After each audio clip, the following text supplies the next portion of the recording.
अस्सलाम वालेकुम Pakistan property leaders, मैं हुराना अदनान मुदस्सर। बहरिया टाउन कराची से हम लोग आपको अपडेट देते रहते हैं ऑल ओवर पाकिस्तान। जो भी रियल एस्टेट से रिलेटेड कोई अहम खबर आए, ख़ास तौर पर बहरिया टाउन कराची में हम लोग डील करते हैं और बहरिया टाउन लाहौर में भी डील करते हैं। और जिस तरह से हमने प्रीवियस वीडियोज़ में आपको जिक्र किया कि हम लोग बहरिया टाउन, रावलपिंडी और पेशावर में उस वक्त जाएंगे जब बहरिया टाउन पेशावर प्रॉपर तरीके से वहाँ पर एक्टिव होगा और लॉन्च हो चुका होगा इंशाल्लाह। फर्दर आज की इस वीडियो क्लिप में हम अथॉरिटी लेटर जो बहरिया टाउन में बनाया जाता है या किसी भी प्रॉपर्टी के लिए अथॉरिटी लेटर बनता है, जिसके अंदर फर्दर क्या क्या काम हो सकते हैं और इस अथॉरिटी लेटर की क्या वक़्त है, कहाँ कहाँ इस अथॉरिटी लेटर को हम इस्तेमाल कर सकते हैं। बेसिकली आप लोगों को आगाह करना, इन्फॉर्म करना मकसद है इस वीडियो क्लिप के अंदर, यानी use of authority letter in multiple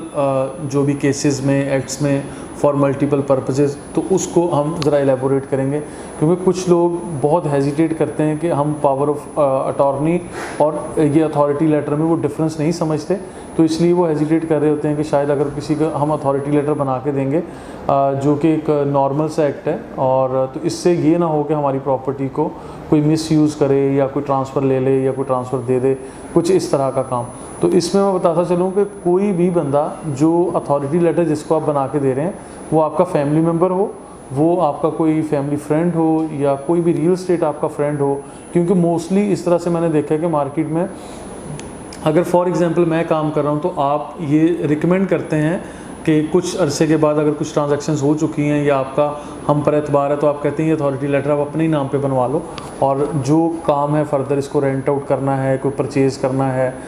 या कोई बिलिंग है, कोई भी काम है जो XYZ, वो आप हमारे बिहाफ पे कर दो। लेकिन समटाइम ये होता है कि लोग बहुत ज़्यादा कॉन्शियस होकर इन चीज़ों को सोचते हैं कि ये अथॉरिटी लेटर को कहीं मिसयूज़ ना कर लिया जाए। तो इन चीज़ों के बारे में कमेंट करना बेसिकली मकसद है हमारा। तो मैं एक से एक करके ये सारे पॉइंट्स बता देता हूँ कि इसमें अथॉरिटी लेटर बनता कैसे और इशू कहाँ से होता है। तो ये चीज़ मैं बताता चलूँ, ये मेरे हाथ में इस टाइम अथॉरिटी लेटर जो कि बहरिया टाउन का एक स्पेसिमेन है, एक सेट पैरामीटर्स के मुताबिक जो उन्होंने इशू किया हुआ है। तो ये कोर्ट फीस के साथ इशू होता है और यहाँ बहरिया टाउन हेड ऑफिस में भी अवेलेबल है, और यहाँ पे जो कोर्ट फीस अदायगी के बाद यहाँ पर कुछ लोग जो रजिस्टर्ड लोग हैं, एडवोकेट्स हैं या यहाँ पर जो काम कर रहे हैं, ये स्टाम्प फरोश हम कह सकते हैं उनको, तो यहाँ पे जो ये काम कर रहे हैं उनके पास ये अवेलेबल है बाकायदा लाइसेंस के साथ, ऊपर लाइसेंस नंबर और इनका प्रॉपर स्टैम्प भी लगता है, जिसके बाद ये वैलिड होता है। अदरवाइज़ ये वैलिड नहीं होता, और जब तक इसका रिकॉर्ड मौजूद ना हो, कहीं ये अपडेट ना हो, तो सिंपल अथॉरिटी लेटर को कोई यानी इंटरटेन नहीं करता। वो बहरिया टाउन का हेड ऑफिस हो या वो अदर देन बहरिया DHA हो या कोई भी हाउसिंग प्रोजेक्ट जिसके अंदर हम इसका जिक्र कर सकें। अब इसमें तरीकाकार ये है कि इसमें जो प्रॉपर्टी ऑनर, जो ओरिजिनल ऑनर है, उसके पर्टिकुलर्स आएंगे, नाम, शनाख्ती कार्ड नंबर वगैरह, एड्रेस, सारी चीज़ें आ जाएंगी। फिर जिसको आप ये अख्तियारात दे रहे हैं उसका नाम, ID कार्ड नंबर और पूरे पर्टिकुलर्स आएंगे। उसके बाद फिर registration number of that particular property you are going to authorise some person, तो उन प्रॉपर्टी की डिटेल्स आ जाएंगी। और उसके बाद नीचे ये वाज़े अल्फाज में लिखा हुआ है कि यहाँ पे प्रॉपर्टी के ऑनर किस तरह से कौन कौन से काम करने के लिए ये अख्तियारात अगले बंदे को ये सौंप रहे हैं। तो बेसिकली इसको ज़रा वाज़े अल्फाज में बताना मकसद समझा मैंने, क्योंकि समटाइम हमें ऑनलाइन लिखा जाता है या कुछ कस्टमर्स पूछते हैं कि इसका कोई मिसयूज़ तो नहीं हो जाएगा या किस तरह से हमें ये करना चाहिए, मैं गाइडलाइंस भी दे दें। तो इसके लिए सबसे बेहतर चीज़ है, जो सबसे पहला पॉइंट लिखा हुआ है, इस पर हम बात करते हैं। प्रॉपर्टी परचेज़ करने के लिए आप किसी को ऑथोराइज़ कर सकते हैं कि आपके बिहाफ पे वो प्रॉपर्टी परचेज़ करेगा, वहाँ पे बहरिया टाउन के अंदर जाके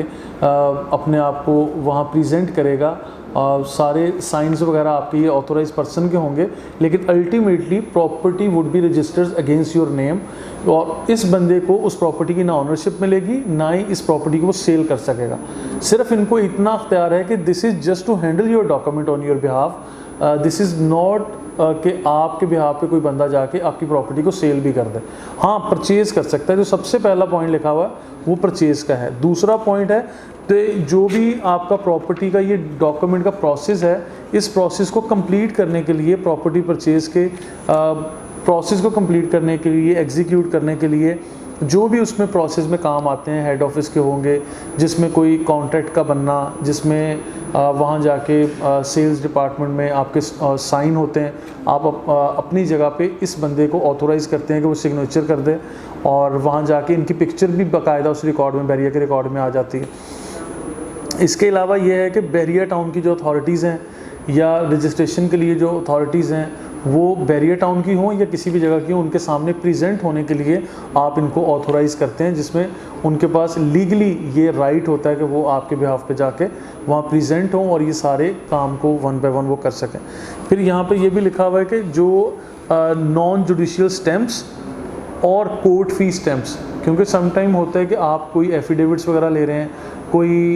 एग्रीमेंट वगैरह इशू करवा रहे हैं, कोई लीगल पेपर इशू करवा रहे हैं, तो उसके लिए उस पर्टिकुलर बंदे का होना ज़रूरी है जिसके नाम से वो इशू हो रहे हैं, तो अदरवाइज़ इट्स ऑल इलीगल। तो उसके लिए भी आपके पास इस अथॉरिटी लेटर का होना ज़रूरी है। और फिर इससे नेक्स्ट पॉइंट ये लिखा हुआ है कि आपके बिहाफ पे बैरिया टाउन के जितने भी ऑफिस हैं, वो टैक्स डिपार्टमेंट हो, वो बिलिंग डिपार्टमेंट हो, वो आपके कोई लेटर इशू करने हो, आपने पोजेसन के लिए अप्लाई करना हो,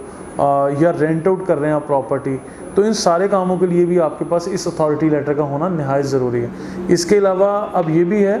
टू हैंडल डॉक्यूमेंटेशन और issuance of NOC non objection certificate when you are going to sell out your property और you are going to rent out your property, तो उसके लिए भी बैरिया आपसे NOC डिमांड करता है। NOC किस तरह से बनेगा, जिसके अंदर बिलिंग, आपका टैक्सेस वगैरह सारे हमने ऑलरेडी मेंशन कर लिया है। तो इसके अलावा एक जनरल पॉइंट ये भी लिखा हुआ है कि on your behalf this authority holder can perform any kind of act, जो भी किसी पर्टिकुलर डिपार्टमेंट का यानी वो कोई रिक्वायरमेंट होगा उसको वो परफॉर्म कर सकता है। लेकिन इसके अंदर जो नहीं काम कर सकता है वो आपकी प्रॉपर्टी को सेल नहीं कर सकता, ठीक है। तो ये काम वाज़ह रहे, आप बात आपके सामने वाज़ह रहे, इसलिए ये मैंने इसको एलेबोरेट किया है। ये मेरे पास एक अथॉरिटी लेटर का स्पेसिमेन एग्जाम्पल के तौर पर हमने ये मंगवाया, जो मैंने आपके सामने रखना मुनासिब समझा। इसकी क्लियर कॉपी आप हमारे PPL टीम से किसी भी नुमाइंदे से हासिल भी कर सकते हैं, हमारी वेबसाइट से डाउनलोड भी कर सकते हैं, और आप अपने किसी भी शहर में अगर आप लोग अवेलेबल हैं, आप वहाँ से जो भी स्टाम्प वेंडर्स होते हैं आप वहाँ से इसको इशू भी करवा सकते हैं, ठीक है। तो ये सारी चीज़ें करवाने के बाद आप फर्दर किसी भी पर्टिकुलर जॉब के लिए किसी को असाइन कर सकते हैं। और आखिर में मैं ये पॉइंट कहूँगा, ये बात तो ऑब्वियस बात और यकीनन है कि आप किसी भी बंदे को ऑथोराइज़ कर रहे हैं, वो ये लाजमी होना चाहिए कि वो आपका बाएतबार बंदा हो, आपका कोई फैमिली मेम्बर हो, आपका कोई फैमिली फ्रेंड हो, या वो अदर देन दिस मोस्टली लोग रियल एस्टेट एजेंट्स भी कर देते हैं। लेकिन इस केस में भी मैं बहुत कंसर्न फील करता हूँ, बहुत रिज़र्व होकर चलता हूँ कि भाई हर किसी से एक तो इस तरह से आप जल्दी में मतलब ना ये बड़े एतबार के हिस्से ना कायम कर लें, आप थोड़ा परखें, टाइम लें, और उसके बाद जाके इस तरह से किसी भी काम के लिए आप नेक्स्ट पर्सन को ऑथोराइज़ करें। क्योंकि खुदा ना खास्ता जितने भी प्रॉब्लम्स आते हैं तो वो सारे इस तरह के छोटे छोटे अमाल के बाद ही मेरा ख्याल है कि प्रॉब्लम्स क्रिएट होते हैं। तो मेरा एडवाइस ये है कि हर किसी को आप बग़ैर रिसर्च या तहकीक किए ऑथोराइज़ नहीं कर सकते। आप बाकायदा जिस बंदे पे एतबार होगा, ऑब्वियस बात है, आप अपने पैसों का लेन देन, आप ये सारे मामलात उसी बंदे को ऑथोराइज़ करना चाहिए और करना होगा जो बंदा आपके एतबार वाला बंदा है, वो आपका फैमिली मेम्बर हो या फैमिली फ्रेंड हो। Thank you so much. मज़ीद इन्फॉर्मेशन के लिए आप हमारा YouTube चैनल सब्सक्राइब करें और आपको फ़र्दर वीडियोज़ इंशाल्लाह मिलती रहेंगी। Thank you so much.